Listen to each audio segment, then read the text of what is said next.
What can the police and security forces learn from this? Olivier Guita is a security expert and managing director at Global Strat. Hello, Olivier.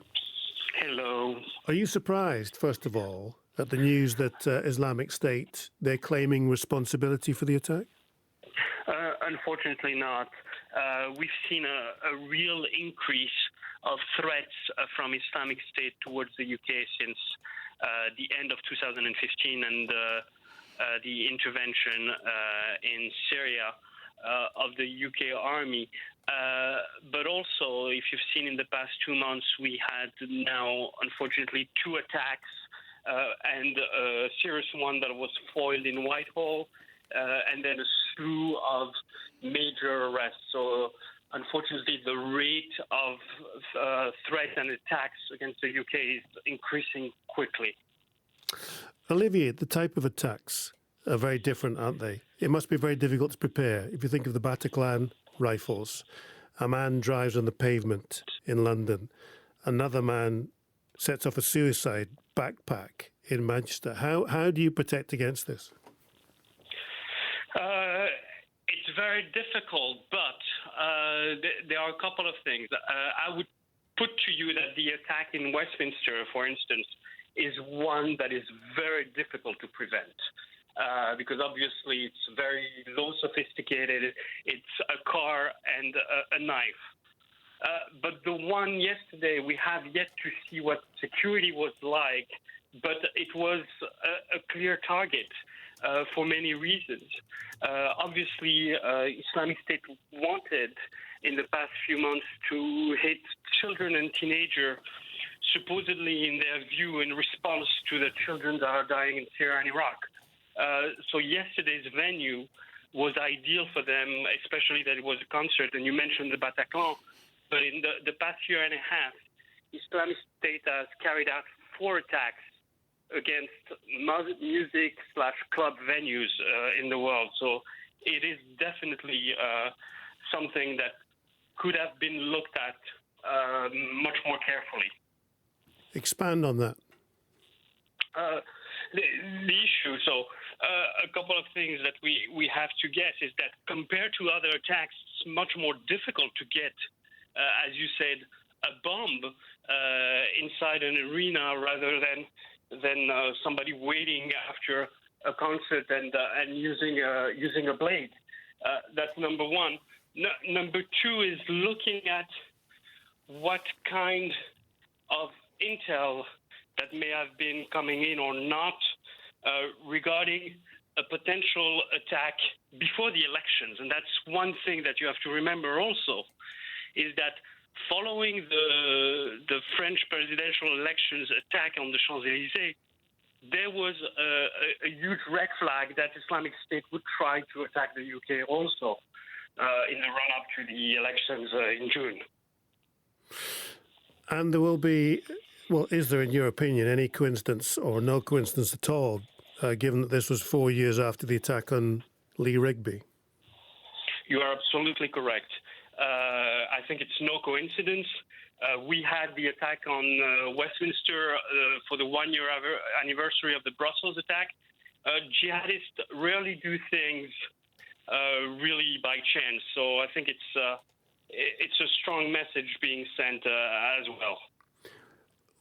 Kay Adams said on the program before us that, we always say we will never change our way of life. We can't let them change our way of life. You're in the business. How much have our lives changed? They have changed, especially first when it comes to where we travel for holidays, for instance. Obviously, with the attacks in Tunisia, in Egypt, in Turkey, those countries are less visited, but less so on UK soil. And I think that people have to realize that what we've seen, unfortunately, yesterday is going to become the new normal. What France has experienced in the past 18 months is exactly what's coming at the UK, and we shouldn't, pull sand over our eyes and think that it is just a one-off. I mean, we're talking about potentially a lot more attacks in the next few months. So we have to get prepared, and we have to secure our public places to the maximum that is humanly possible. But you're saying that what they're doing is they're attacking the way we want to play, our willingness to go to music concerts, our willingness to just mingle freely on a beach, in a coastal resort in France. Is that what's happening? Yeah, but at the same time, as I said, there could be a lot more increased security that would be disturbing, but that wouldn't prevent us from going to the cinema or the mall or a department store. I think that little by little, countries are implementing on the transport system exactly what's going on in airports. So we've seen that because of the foiled attack on a train in France. Now, stations in both France and Belgium are now putting metal detectors on the railways. So that's one thing to look at.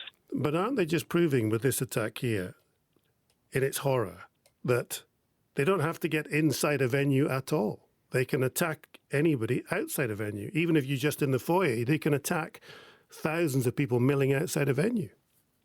You are totally correct. But that's exactly what happened also if you look at the Brussels attack at the airport. I mean, just people walking at the airport, not even having checked in. And so this is the easy part for them.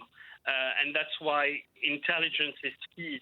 The only reason why there was a major attack foiled at Whitehall is that somebody in the vicinity of the jihadists came forward to the security services and gave them that intel.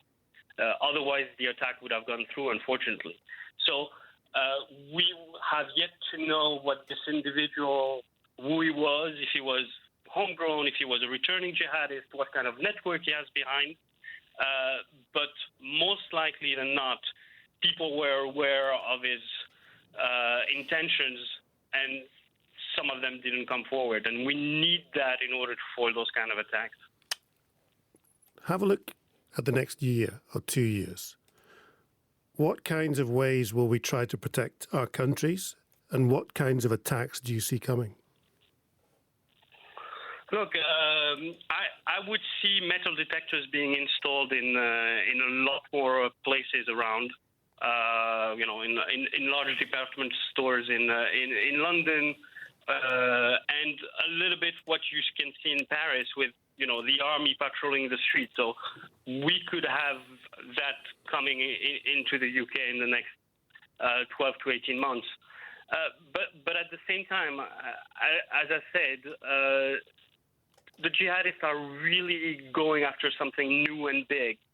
And I'm very concerned about a potential chemical attack. And that's what, unfortunately, they're looking at as the big one. So we have to also, one way or another, try to prepare ourselves for anything of that magnitude. Olivier, thank you. Olivier Guittat from the MD of Global Strat.